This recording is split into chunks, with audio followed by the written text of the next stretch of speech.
মিনালকান্তি জর্দার। আচ্ছা দাদা, এটা এই জায়গাটার নাম কি? ফুটাখালী ঘের। ফুটাখালী ঘের। এটা কোথায় অবস্থিত? এটা গ্যাংরাইল নদীর পাড়ে অবস্থিত। এটা কি ডুমুরিয়া? ডুমুরিয়া থানা, গ্যাংরাইল নদীর পাড়ে অবস্থিত। দাদা, আপনার এই জমিতে আপনি কি দিচ্ছেন? আমি এই জমিতে ফাটরা সার দিছি, ওষুধ দিছি, ফাটরা কোম্পানির সবই। এই ফাটরাটা শুনছেন কার কাছে?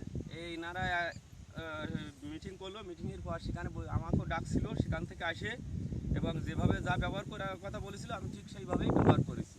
তাতে আমি ফলন। আচ্ছা, ফাটরা আপনি মানে আপনাকে কি মানে ফাটরা কিভাবে ব্যবহার করতে বলেছিল যে বিঘে 2 থেকে 3 কেজি ইউরিয়ার সঙ্গে 1 কেজি 3 সব ফাটরা ব্যবহার করবেন, দিয়ে ওইটা সমস্ত ওই এক বিঘে জমিতে ছড়াই দেবেন। তো 3 বিঘায় তাহলে 9 কেজি ইউরিয়া এবং 4 কেজি ফাটরা। বিঘে প্রতি আপনি 1 কেজি 300 গ্রাম। 1 থেকে 300 গ্রাম, মানে এটা 33%। আচ্ছা, ফাটরা দেওয়ার পরে আপনি কি পাইছেন জমিতে? ফাটরা দেওয়ার পরে আমার এই জমিতে পরবর্তীতে কখনো আর ওষুধ ব্যবহার করা লাগেনি এবং ধানে সবসময় সতেজ, এর কোনো দুর্বলতা আসেনি এবং গাছ সবসময় কাঁচা, ধানগুলো ঠিক সোনালি রং, যা বলে ধান সোনালি, ঠিক সোনালি রঙই আছে। আচ্ছা, পুষ্ট হয়েছে।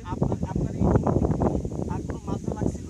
না, আমি এই জমিতে পরবর্তীতে আর কখনো মাজরা লাগেনি বা কোনো ওষুধ আচ্ছা, আপনার এই জমিতে আর কোনো মাজরাও লাগেনি? না।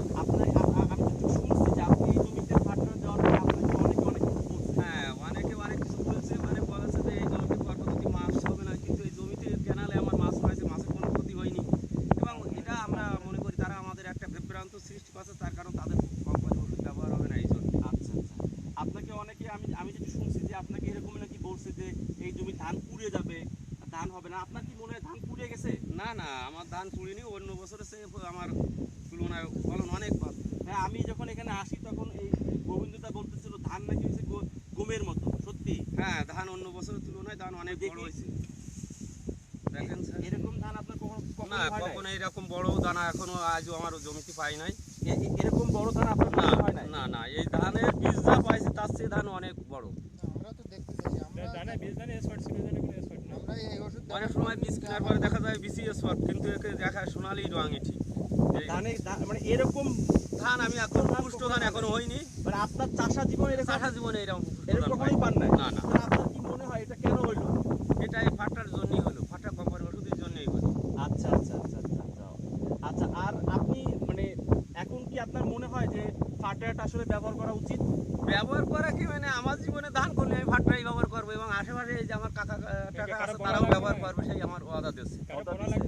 ফাটার ছাড়া আপনি কিছু যাবেন না? না না, আমার জীবনে ধান করলে আমি এই ফাটরাই যে সবাই বলে যে মাছ মরে যাবে, ধানের ক্ষেত পুড়ে যাবে। আর স্যার মাছ তো আমার এই ক্যানালেই রয়েছে, সেই খাতেই তো মাছ রয়েছে নিচে, তা তো মাছ আসছে মোট একটা মাছও মরেনি? একটা মাছও আমার মরিনি। তাহলে যারা বলতেছে তাদেরকে ডাকবেন, ডাইকা বলবেন যে আমার ক্ষেতে আসো, আইসা দেখো যে ক্ষেতে আমার ক্যানেলে মাছ মরছে কিনা, আমার ধানে কোনো সমস্যা হয়েছে কিনা। সমস্যা আমার স্যার কোনো সমস্যা নেই, আর ক্যানালে মাছই রয়েছে প্রচুর।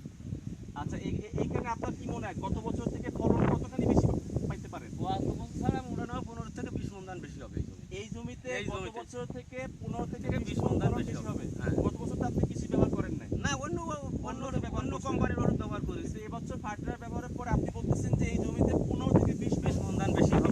হবে।